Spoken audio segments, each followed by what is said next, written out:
Hello, I'm Sheryl McCarthy of the City University of New York. Welcome to One-to-One. It's an all too familiar story. A talented, competent professional is forced out of his or her job in their late 50s or 60s, and because of age discrimination is unable to find another job anywhere. Or a professional of long standing is looking for a change of pace from his or her primary career and wants to do good work that serves the greater good of the community. Enter ReServe, an innovative program that takes professionals 55 years old and older who have completed their primary careers but aren't ready to stop working and connects them with part-time service opportunities at nonprofits, public institutions, and government agencies. I'm delighted to welcome Laura Traynor, Director of the Community Impact Institute of ReServe, whose reservists have found new purpose and new uses for the skills they acquired in the workplace. Also joining us is Cynthia Coomb-Smith, a reservist who is working in a program that helps foster parents prepare their foster children for college. Welcome. Thank you. Thank you. I have heard a lot of really great things about ReServe because I have some of my friends, either actually work in ReServe jobs or have worked in it. So tell us a little bit how it started and just sort of how it works. Sure. So, well, first I'm glad that you've heard so many good things about ReServe because I hear great things about ReServe every day. We have so many good stories out there about the connection between these older adults who have these amazing talents and skills who are working with nonprofits and public organizations. It started back in 2005. It was started by 3 social entrepreneurs here in New York City. Jack Rosenthal, who was with the New York Times, Herb Sturz, who was with New York City government, and Michael Weinstein, who was with the Robin Hood Foundation. And they were interested in this very thing. It was about the time that Civic Ventures was getting off the ground and really thinking about, as a society, how do we leverage the skills and talents of this very well-educated, experienced generation of older adults to solve some of these pressing social problems. They developed the model of ReServe, and called it ReServe because it's essentially ReServe, to enable people to find a pathway to these meaningful, productive opportunities. The model is based on a stipend that is paid to the individual reservist, the individuals who are working with the program partners, and it's a way to formalize the structure between the reservist and the program partner. So it's really pretty easy in terms of the way it works. We hold what we call first impression programs throughout the city. An individual who's heard about ReServe and wants to know more can come to one of these first impressions, hear from some of our program officers, hear from some of the reservists that are currently in the program, and learn a little bit more about it. From there, they can go to what we call our opportunity board, where the individuals can post information about themselves, their bio, their resume, and our program partners can post opportunities that are available within their organization. So it's sort of that first, let's get acquainted period. We also have a staff of terrific program officers who've developed an expertise at this point in terms of, connecting individuals with our program partners, which range from, the Department of Education, New York City Government, Department of Human Resource Administration, Queens Library, New York Public Library, the National Kidney Foundation, Council of Senior Centers. We have such a diverse range of program partners that and then a lot of private nonprofits as well, right? Yes, yes. Okay. So, and basically the reservists they can work up to 20 hours a week, is that the? Correct. The range is 10 to 20 hours per week. Okay. There are certain circumstances where that can be modified, but for the most part, I would say 15 to 20 is the sweet spot. Now, are they all retirees or people who are not working at the time, or do some of them have jobs? Or? To the best of my knowledge, the majority are not working, and they're looking for something to provide structure to their week. They're looking to do something so that they can give back. There's a lot of research that shows when you hit your 50s and 60s, you become more generative, and there's a desire to give back and nurture things that are going to last beyond you. So I think it's really sort of the model that leverages where people are at that point in their life. From an adult development life cycle perspective, but also, capitalizes on the tremendous experience and life experience, right. work experience. Now, we've already had people who retire in their late 50s or in their 60s. But now with the economy, we have more and more people, particularly older workers who have been pushed out or laid off. What's the sort of breakdown in terms of who comes to ReServe? Right, good question. So last year we actually did a survey of our current reserve population, and it turned out that about 30% of the reservists in our database were looking for work either part-time or full-time at market wages. So, you know, there is a growing population of people 55 and older who are struggling to get a job. You know, it's very difficult out there right now. They are the population of people who, when they lose a job, tend to be out of work the longest. So it's you know, it's a trying effort to get reconnected back into the workforce. We do have people coming to ReServe, registering with our program, you know, to keep themselves engaged, to learn new skills, and to keep active. And sometimes, you know, not all the times, and it's not the intent of the program, but sometimes it does wind up that people who go through ReServe and are placed in an agency or a nonprofit do secure Get hired full-time. Right, we talked. How do people learn about you? Well, as you said, a lot of it is word of mouth. People who are reservists tell other people who are reservists. We do our best to market and advertise the program throughout the New York City community and our affiliates. Because we are a unique model, we tend to get quite a bit of national press with, you know, the Wall Street Journal, the New York Times, when they're talking about these issues of older adults in employment, or older adults who have been in the for-profit sector now looking to go to the nonprofit sector. So, you know, the traditional media is one way to find out about it. We do these first impression outreach sessions that I mentioned before throughout New York City, all 5 boroughs. So there is quite a bit of community outreach. And then we do a lot of work. I myself and my program officers are out there meeting with program partners to tell them about ReServe and what a good opportunity it is for them to raise the capacity of their organizations. How many partners do you have? We have about 340 partners right now. Wow, that's a lot. And can you give me some examples of the kinds of work that your reservists actually do in these different organizations? Sure. So we have development associates. We have HR assistant currently with the Department of Correction. We have community outreach specialists with the Council of Senior Centers to promote the senior nutrition and the SNAP program. We have reservists working in high schools throughout New York City as college success mentors to help boost the capacity of guidance counselors in the New York City schools and support students on the pathway to college success. We have patient outreach specialists at the National Kidney Foundation. We have bookkeepers. We have marketing and PR people. So I think I'd be hard-pressed to come up with a position that we haven't covered over the period of. Does pretty much everybody who applies to be a reservist get on? Well, there is a qualifying procedure that we go through, and the criteria to join ReServe is pretty simple. You have to be 55 and older, you have to have an email address, you have to be computer proficient, and you have to have an eagerness or a desire to learn something new and do good in your community. So the process, again, is you go to the first impression, you send us your resume, you fill out an application. Our team at the office will go through all of the applications, we'll write up bios. You know, it's not a fit for everybody. So after that first impression, some people decide, well, I don't think this is right for me. And, you know, sometimes there are certain circumstances where it's not a right fit for us either. And basically they get paid, it's $10 an hour for up to 20 hours a week. Do you ever get accused of exploiting older professionals? I mean, do you ever people who say, okay, these are people who have all these skills, they'd like to be working full-time and at a higher rate, and you're able to get them cheaply? Right.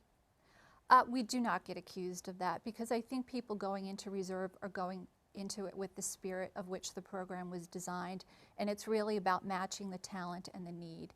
And the $10 stipend in no way reflects the market value or the skills or experience of the people that we're placing, and we're very upfront about that. It's in all our marketing materials. We talk about it at the first impressions. And again, we're not encouraging people to join ReServe if you need to work, because we recognize that $10 an hour, particularly in New York City, is not going to get you very far. But again, what it does help to do, it helps to formalize that relationship. and make it legitimate for both the reservist and for the program officer. And it's probably also symbolic. You know, you're not a volunteer. I mean, your work has some value. Exactly, exactly. Who pays the expenses of well, I'll back up. What kind of feedback, what do you hear back from all of these 400 or so of your partners about what they get from the reservist? How do they feel about it? I think they are impressed. I think and I can speak about this from the experience of having hired reservists in different nonprofit organizations that I previously worked for. I think the experience and the wisdom of the individual and sort of the build of all the different skills that they bring with them to the job sort of transcend the initial job description. So maybe you were hired to be a bookkeeper, maybe you were hired to be a marketing assistant. Well, it turns out that you have skills from other parts of your life that fold into all of that and help the agency in other ways that I think the agency, the program partners never even thought about. And then I think there's the piece too where, you know, these individuals, because of where they are and the experience that they've gained over a lifetime, can be mentors to other people, junior people, even middle management people within their organization. So I think it's certainly the benefit of ReServe, and what we do here from program partners really goes above and beyond just the specific ability to get that task done. Okay, we're going to take a short break. Then we'll be back with more with Laura Traynor and Cynthia Coomb-Smith after the following message.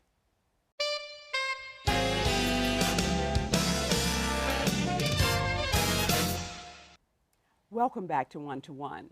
I'm Sheryl McCarthy of the City University of New York, and I'm talking with Laura Traynor, Director of the Community Impact Institute of ReServe, and Cynthia Coomb-Smith, who is now with the Prep Now program developed by the parent organization FedCap. Cynthia, how did you find ReServe, and what were you doing before you came to ReServe?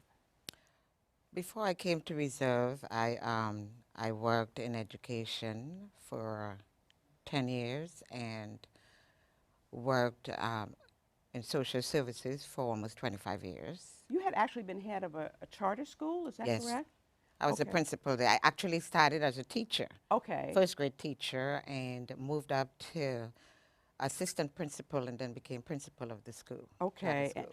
And then you will work with Urban Strategies, Inc., which is a, what kind of? It's a community organized organization. They deal with homelessness and teenage pregnancy and different HIV and AIDS programs.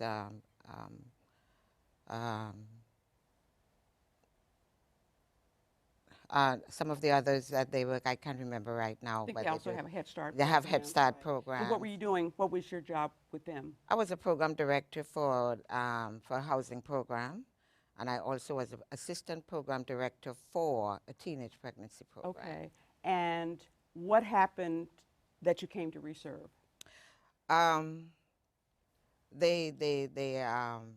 Our contract, they did not renew the contract for the teenage pregnancy program, and I decided that, you know, it's time for me to retire after that happened.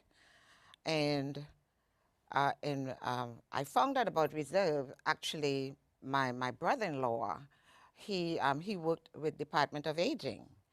And after I retired, I felt that I stayed home for about 6 months, and I got tired of just staying home and not doing anything. You know, even though during that time, I did community volunteer. I volunteered for a community program dealing as a visit host, a community visit host for foster mothers. And then I heard about, my brother-in-law told me about Department of Aging, and I called them, and they told me about the ReServe program, and then they gave me they asked me if I can come in for an interview, and I went. And then they told me about the Prep Now program, and it really sounded interesting, and I said, okay, sure, you know. Okay. And what do you do for them? What is your job, your work involved with the Prep Now? It just started I want actually to say about Prep 3 Now. weeks. Prep Prep Now is a Now. program that's designed to help. It's a professional development curriculum that's designed for foster parents that have youth and young adults that are in their home. And the idea is to, I understand from my reading, is to create help them create an atmosphere that will encourage their kids to go to college. College right? culture in their home, correct? Right, right. Yes. And what do you do for them? What do you? I'm a mentor. I'm supposed to meet with the foster parents, and there are different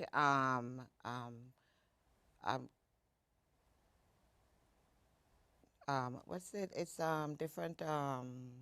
I can't think of the word right now.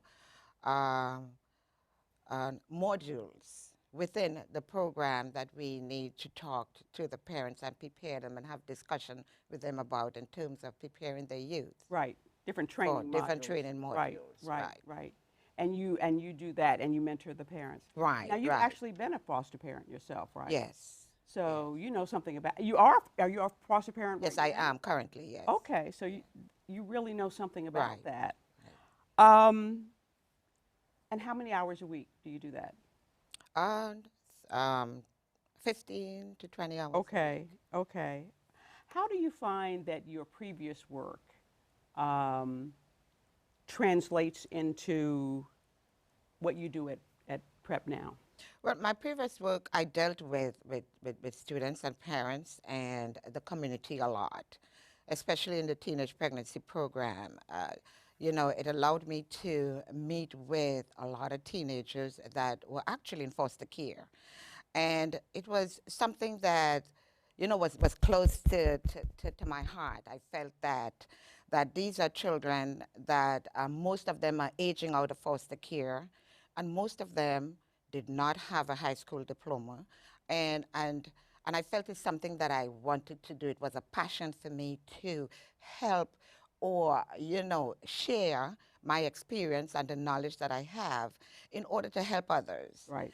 And the Prep Now program, actually, it's something that like I said, you know, I'm very passionate about it, and I need to share as much information as I can. And I think helping the foster mothers and also helping the foster children out there, I think it would be a great asset for our children, simply because so many of them out there don't know anything about college. Right. They're not And their parents knowledgeable. probably don't know and the much about parents anything don't know about it college either. Yeah, You know, so. yeah. I think in some situations where people are volunteers, they feel that they're treated like volunteers. Oh, it's that volunteer who comes in on Friday. They don't feel really appreciated. Do you feel, you know, as a reservist, do you feel appreciated by the other people in the program? Of course, yeah. And this is something that I want to do. Okay. You know, so it's something that I'm actually enjoying. I actually look at it as a working hobby. Okay. That's You an know. interesting way of putting it. Yeah. You know, it's something that I love, and I'm having fun, you know, while I'm doing it. Are And there are there many yeah. other reservists who are in the program, or? Yeah, they are. Okay. Yeah, other reservists. She's actually working on a pretty interesting project, because this Prep Now project was funded by the Conrad Hilton Foundation to address a specific gap and need in our society. So Cynthia is working with 20 other reservists, and 2 reservists are actually coordinating the program with the program Right. staff at. Oh, okay, okay. And you've been there how long? I say altogether about 3 months. Okay. Yeah. Now, is it an indefinite assignment, or does it have a beginning and an end, or does it as long as they need you? I think 2 years. Oh, okay. Is that pretty much? Yeah. Well, again, it's a grant-funded project. And we're looking at this as, you know, an experiment to some degree. So the processes were developing this brand new curriculum, which is web-based and very interactive, so that the reservists as mentors can work with the children Right. and mothers. And so that phase was done. Now we're working with the New York City child welfare offices to identify the foster care families. So the work is starting now in terms of going out and meeting. For reservists in general, is there a 2-year limit, or can it be indefinite? No, we've had reservists with the same organizations for 6 or 7 years if it's working for the program partner and it's working for the reservist. They don't change it. Again, some long-term reservists have been, integrated and hired by the program partners that they've been working with, but there's no cutoff date that says you're gone. Cynthia, if you were not working as a reservist at Prep now, what would you be doing with that time? Working in the community. You'd be doing something. Volunteer. Okay. In the community. Okay. I'm interested in, obviously this is working, you're enjoying it, it's working for you. What kinds of feedback do you hear from other reservists? More or less the same thing that how I feel, they are out there they want to share their knowledge and their experience to others and help others, and they all have the same passion, in terms of helping, the youth and children in foster care. That seems, I think that's one of the reasons that they all are there, simply because they think they can make a difference. We all believe, not think, I would say believe, that we can make a difference within the foster care system, especially our children. ReServe has been going on for what, is it 9 years now? Yeah, 2005, so yes, 9 years. Okay. Are there any changes that either of you would like to see in the program? Well, I mean, our goal is to get all of our reservists placed, so I would love to have more program partners. I would have, one of the things that I'm working on right now is actually taking the role that we've successfully developed in terms of coaching and mentoring and education, bringing that to health and long-term care. So some pilots in that space are underway. We're also looking at the community of social entrepreneurs, because they're another group of people who could certainly benefit from the experience and talent of this generation to help them develop their social enterprises. So that's another community that we're looking at here in New York City.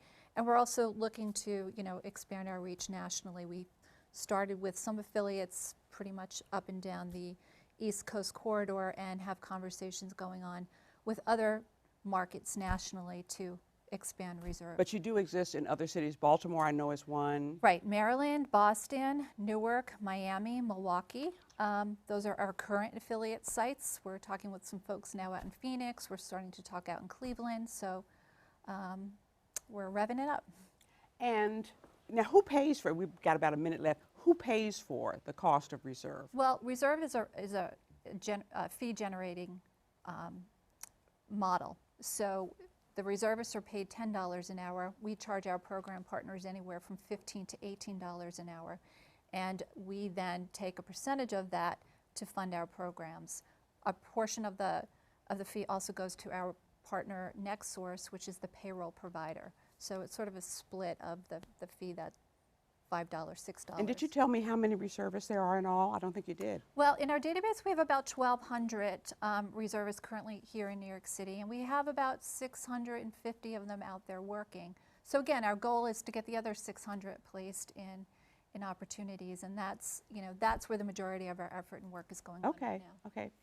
Again, it sounds like a great program. It is a great and I'm program. glad you're enjoying it, Cynthia. Thank you. We're out of time. I want to thank Laura Traynor and Cynthia Coomb-Smith for joining me today. If you'd like more information about the program, you can go to the website reserveinc.org, and for the parent organization, fedcap.org. For the City University of New York and One to One, I'm Sheryl McCarthy.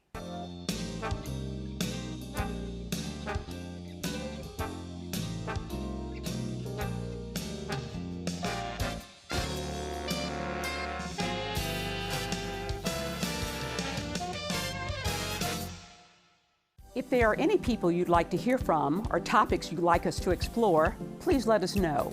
You can write to me at CUNY TV, 365 Fifth Avenue, New York, New York, 10016, or you can go to the website at cuny.tv and click on Contact Us. I look forward to hearing from you.